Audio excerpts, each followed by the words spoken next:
Hello, everyone. My name is AP the Weird One, and we are back with Rock as a Lady's Modesty, or as it's going to be sort of called in English potentially, Rock is a Lady's Mod.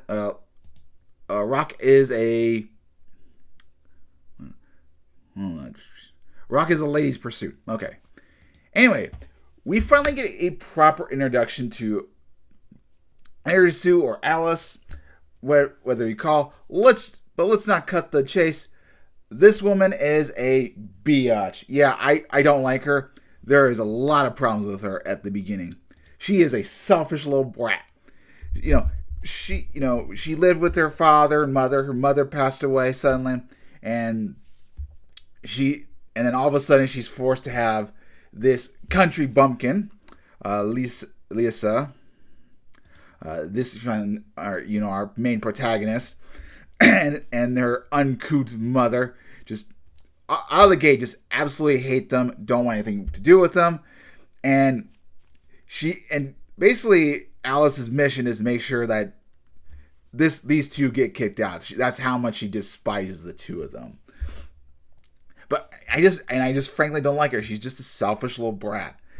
When there's like conversations about her classmates are like so in love with Lisa and everything, like, oh, she's so amazing. When she sees the flower of a lily, she's like, tells the maid, get this out of here. I don't want to see it. It makes me sick. It's like, God, what a woman. And her only self-redeem is that she likes cats, but let's face it, cats are bitches, especially females. They are a pain in the ass to work with. Now, I do love my cats, but regardless of the fact that this woman likes cats, she is extremely unlikable woman. I'm sorry, but just because you love cats doesn't mean you're forgiven. You can't even give your sister a chance. You're just a spoiled little brat. So yeah, the episode's mostly about her. I mean, we get a little bit about her about a little bit of the backstory, but it also deals with Lisa's kind of fitting in. One of the more, let's just say, disturbing images, because I was looking for Bookwalker. I'm obviously next week I'm gonna have to get I'm gonna have to get Japanese copies in order to see like if there's any censorship, or whatever, and to see if it kind of follows the story. I'm not gonna be able to read Japanese, but do see if panels match up, see if there's anything excluded. But I thought that Lisa was kind of willing to go to this all-girl school on her own. I think that is true in the sense that she does want to go there, because to make her mother happy. But when after their violin practice, Alice leaves and Lisa's mother's come in. There is some panels of her just dead-eye creepy, like, you're practicing violin, you've given everything up, you're going to become a nice young lady, you're not some country bumpkin, right? It's like, and Leah says, like, of course, mother, I'm doing everything possible. Now, she is obviously lying because she can't give up Rock, because a giant butt of Ota has convinced her to return. A very horny boat Ota.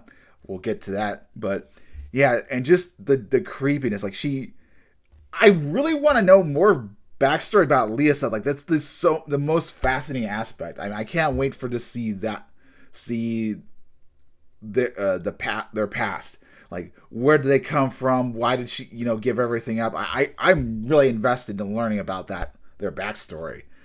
But yeah, just so creepy. Like, in the last couple episodes, like, oh, she's a sweet mother. Like, hey, you're doing okay, sweetie. But this episode's like, you're doing this right. You're gonna be a good young lady, be a respectable member of the Suzunomiya family, like, right? It's like, of course, mother. I'm like, damn. It just, wow, okay.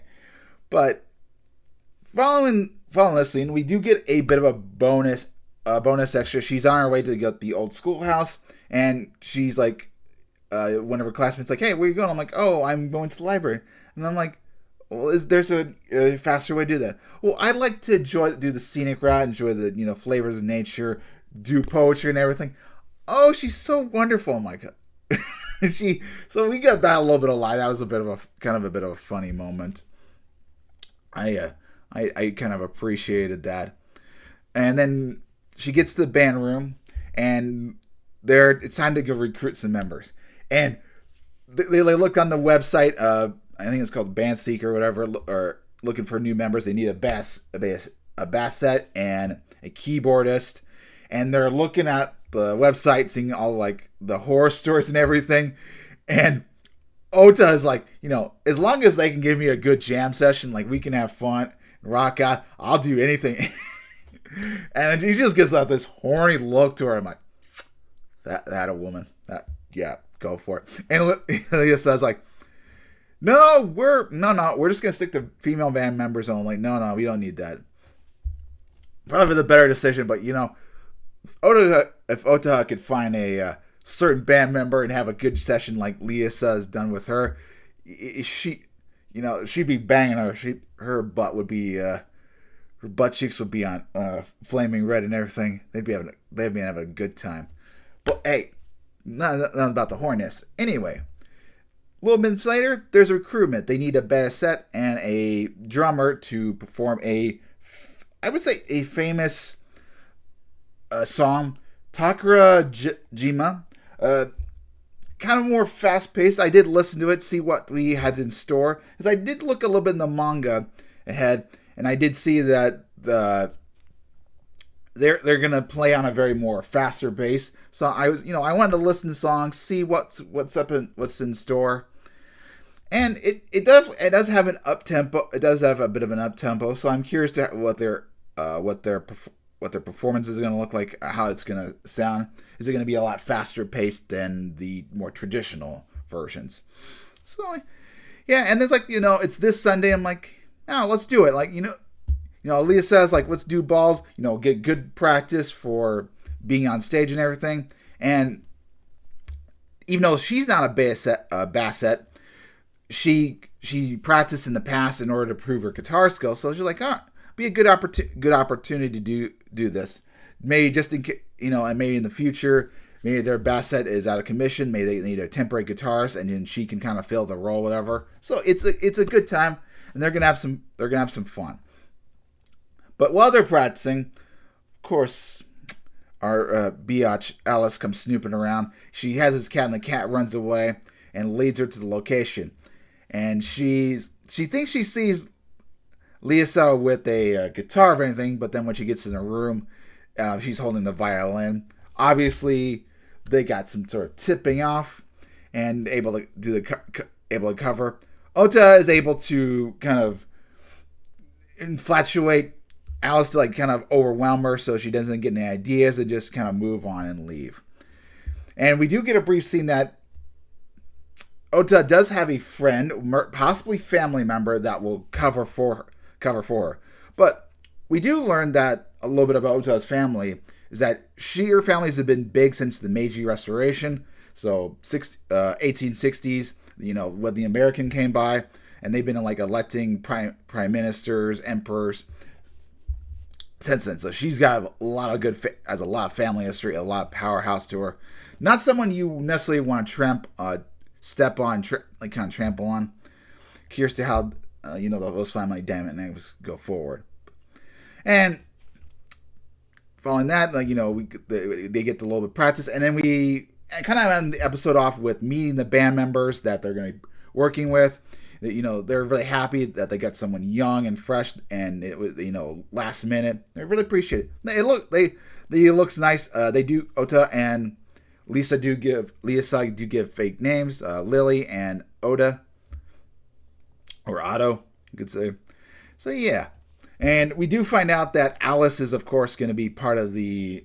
Alice has got as a friend, a classmate of her, and there she's going to be watching. So we'll see what that connection. Maybe they'll do a lie like, Lilisa was like giving an excuse like, hey, the reason you saw me practice back then was because I was practicing for this concert or whatever. They needed some help, and I had some experience. We'll see, that may be an excuse. I'm not 100% sure, but yeah, a good episode. Looking forward to more. I'm gonna continue watching. it's a shame that it is censored, and hopefully, well, I don't think it's going to be less. It's going to be less because considering how raunchy the panels can be. But I am enjoying for what it is worth. Anyway, I'll see you guys next time. I will say my favorite part, of course, was seeing Lisa's mother just be demon-like. I believe that is a true personification of her, but yeah, it was just very interesting. Very, very interesting moment. Anyway, I'll see you guys next time. Hopefully you have a wonderful day. Catch you back for the next episode.